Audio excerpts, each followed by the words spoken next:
All right. Oh wait, hold on. Let me make sure. How's that? Damn. Yeah. Get. All right. Much better. Much better. Okay. All right. So, welcome back to the channel. Today, I want to talk about $15 an hour minimum wage.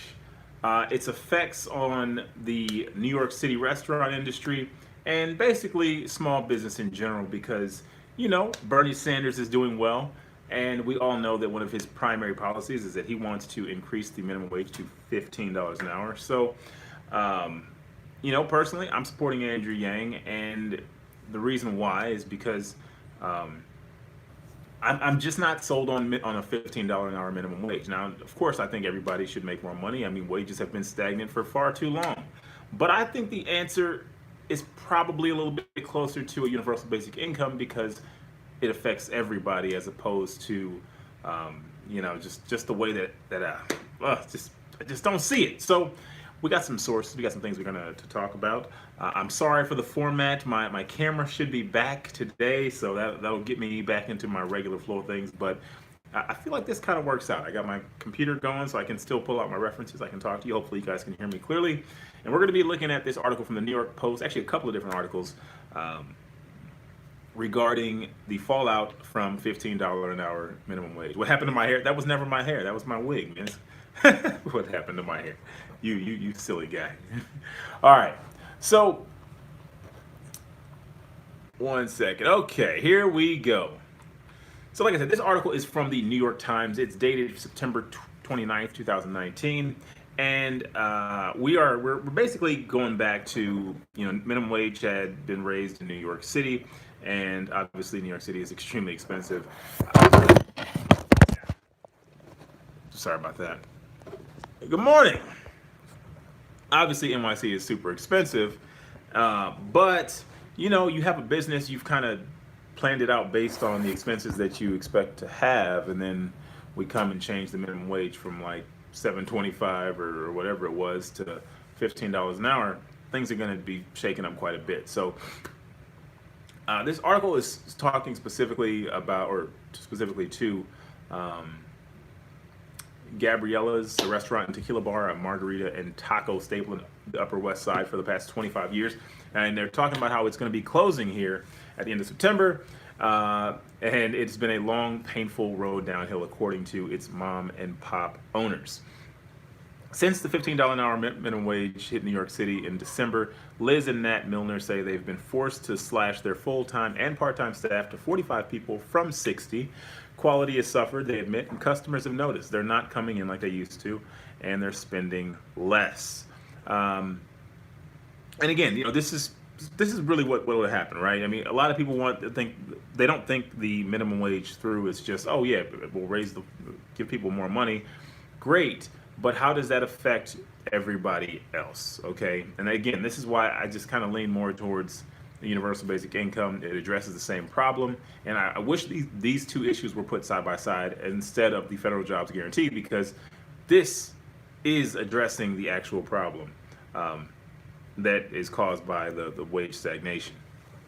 But they go on to say, we started by having to let go of the ladies who made our hand tortillas. It's certainly better when you can make your tortillas fresh for every taco. Again, trying to offer quality product, because that's what you told me. You told me to make a quality product. People will come in and they'll spend their money. Then you raise wages on me. It made sense at $8 an hour, but not at $15. Gabriella's was then forced to lay off 2 overnight cleaners, a whole level of middle management, the general manager, the extra servers we keep on in case we got busy, and then we had to start cutting hours. So this is an effect that I've seen in a couple of different industries where there has been an increase in the minimum wage. It's been, they cut the hours, obviously, because, well, if we got to pay you more per hour, we'll just give you less hours, which then affects affects your benefits because you're not maintaining a full-time schedule, and it's a domino effect that ultimately ends up hurting the worker, despite the goal to help workers.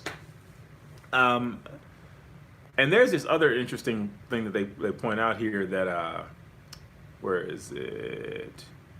New regulations require that employees who receive tips can no longer spend more than 20% of their time on work that doesn't involve interacting with customers, meaning the employer can't say, okay, well, if we have to pay you more money, why don't I give you some higher level stuff to do? Like, hey, why don't I have you do my accounting, right? You know what I mean? I'm paying you this extra money. Learn to do some accounting. No, they can't do that.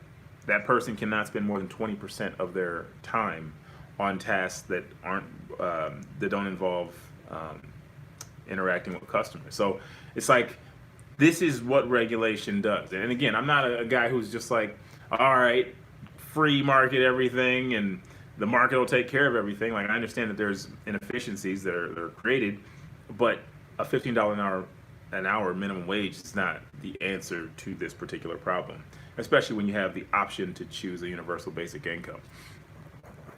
Let's see. The restaurateur agrees that it has been a social injustice that wages haven't kept up with the cost of living. Again, we all agree it has decimated our financial performance. We are a high risk business with low returns, and we're no longer attractive to investors. So, I mean, just all in all, man, this is what happens. And you know, like I said, Bernie Sanders is supporting this $15 an hour minimum wage, and his recently was endorsed by AOC, who kind of is about this. You know, she went back, I guess, in support of the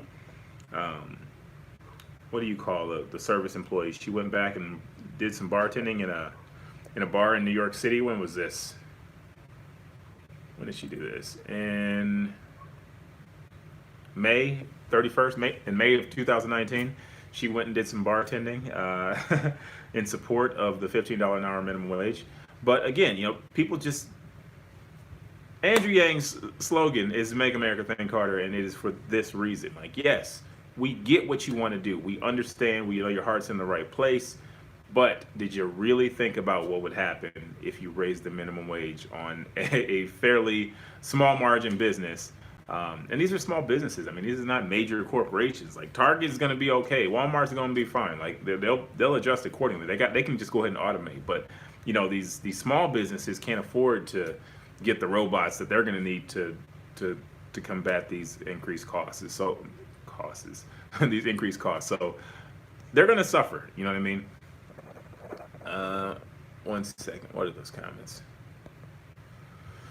The freedom dividend is $5.77 per hour working full-time the whole year. That means anybody currently making $9.23 an hour would be bumped to $15 an hour after the freedom dividend. Good info. I was just thinking Nerf Yang should interview with Hustle and Film. Sorry, my name is Aaron. I've been talking to them. Yeah, we're gonna be doing something cool. The equilibrium remains constant. If your budget remains the same, then if wages are forced to increase, hours will have to be cut. Absolutely. Listen, I just want people to think. Like, I'm not trying to kill Bernie's policies. We get it. You know, Bernie, like I said, Bernie's heart is definitely in the right place. I totally agree. The problem is he's wrong. Okay. You know, you've been working in the public sector for a little long. You know, maybe you've forgotten how this thing really works out. But when you're a business and you have to pay more costs in different areas, then you're going to try to compensate for that. You're not just going to take it on the chin, and then you can't just always pass it on to the customers, because the customers are going to say, well, the taco is only worth the taco price. I'm not going to pay you an extra $8 because the taco costs more now for you to make. Like, I can't do that. So that's why we need to give people the money. Okay, if we give everybody an extra $1,000, then they not only do the people who are customers have the money now to pay whatever the increase is passed on to them, but it doesn't affect the wages. Things kind of stay the same. Everyone's situation increases a little bit, and we got some more options. So the wage increase is taxed. Absolutely, Vince. Thank you for pointing that out. Yes, unlike a wage increase, the freedom dividend will not be taxed. Okay, so if you get bumped up to $15 an hour, your tax bracket changes. If you get an extra $1,000 from Andrew Yang, nothing changes. That's not part of your taxable income. So that is a huge difference. I mean, I don't know what the numbers are. I don't know what the math is. Perhaps, I don't know, was that double the value of that? So this is a no-brainer. But I want you to really think about it, and you tell me, if you knew that you could make sure that the businesses in your town are still able to operate at a profit, people still had more money to come and spend inside of those businesses, all while knowing that the employees who work there are going to have a higher quality of life because they're now they have an extra 12 grand a year on top of what they're already getting in tips, plus their wage. Wouldn't you want to help them in that way instead of saying, you know what, all right, if you're not a Fortune 200 company, you're just not going to survive these types of costs, these increasing costs of operating. So I just want you to think about it. You know what I mean? I just want you to think about it. A $15 an hour minimum wage sounds great, but giving every American $1,000 a month just sounds a little bit better. So I'm gonna go ahead. I'm gonna call it here, man. I want you guys to tell me. I don't want to keep this video too long. I'll go to 13. I'll go to 13 minutes and a half. So I'm pretty much done with the topic. I just want to see what your comments are real quick, but I'm not gonna let this video run super long. So let's see what you guys are saying. The freedom dividend is taxable income. Says who?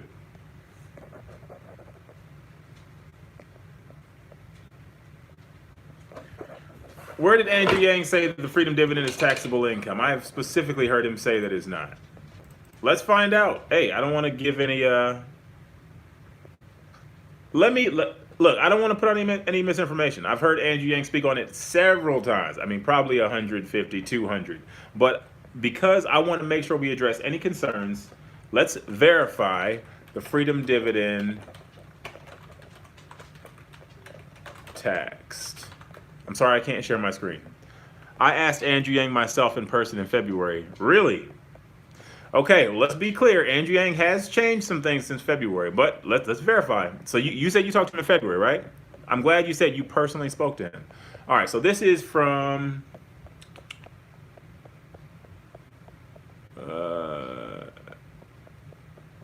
freedom dividend.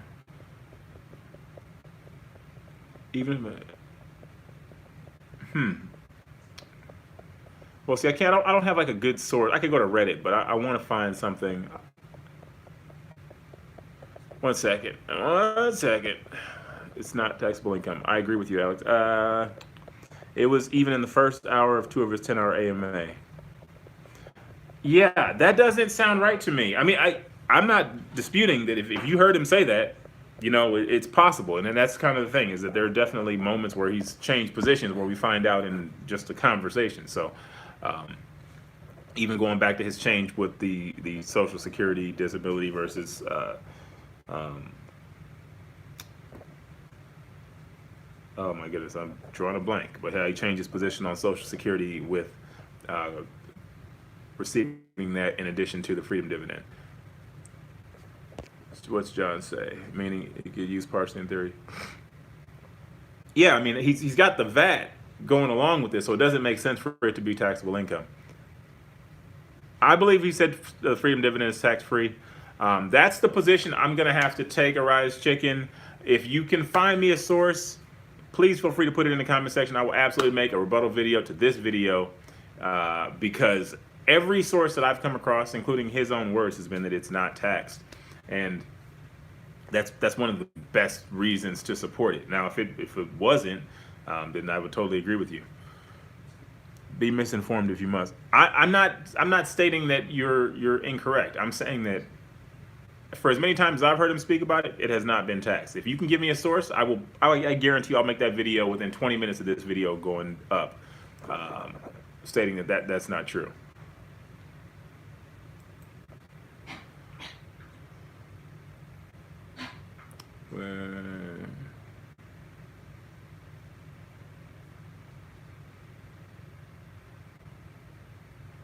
One second.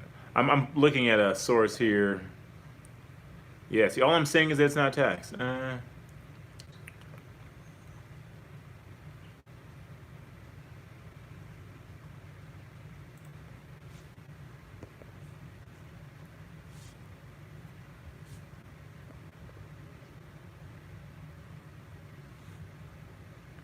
He says part of the freedom dividend is paid is the money will be spent. Tax, then some money cycles, then a lot of revenue generated for tax. Because it doesn't exist, you can't tax it, lends against it, or borrow against it. That was my interpretation. In the 10-hour thing, check the clip where it's rapid fire questions. If it's on, I can't check it now. Okay, all right. I will check that. I'm gonna check as soon as I get off here. Because if that's true, yeah, let's definitely put that that correction out and clarify that for people who have a question about it. I mean,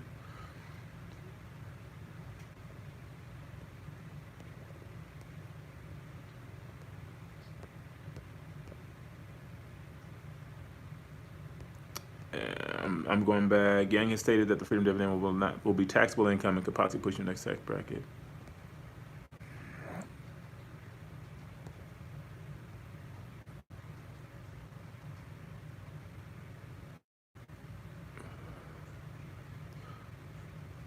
Down while the chat's up, I can't see. Yeah, I've gone through the comments. I don't see what you said there, Rise Chicken. So feel free. Like I said, go ahead, put that comment when this video goes up. Feel free to paste it up there. I want to check it out. But I'm going to check the 10-hour AMA.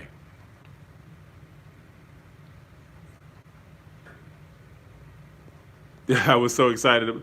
Hey, listen, I've already said Yang's not perfect. So if you got something that he's misled people on, let's find out. About the standard deduction is 12.2 for an individual. Okay. All right, let's look it up. So yeah, like I said, I'm gonna go ahead and shut this video down. I don't want it to go too long. That's all I wanted to talk about. Basically, the question remains. The real two. I agree, John. The real opposition here is I don't look at federal jobs guarantee versus the minimum wage. I don't look at the freedom dividend versus federal jobs guarantee. I look at minimum wage increase versus a minimum wage increase versus a freedom dividend, because those two things seem to address the same problem, which is stagnant wages. According to those who've already experienced a $15 an hour minimum wage, it hasn't worked out the way they thought it would. There's constant complaints of cut hours, prices have gone up, and in general, it's hurt workers quite possibly more than it's helped them.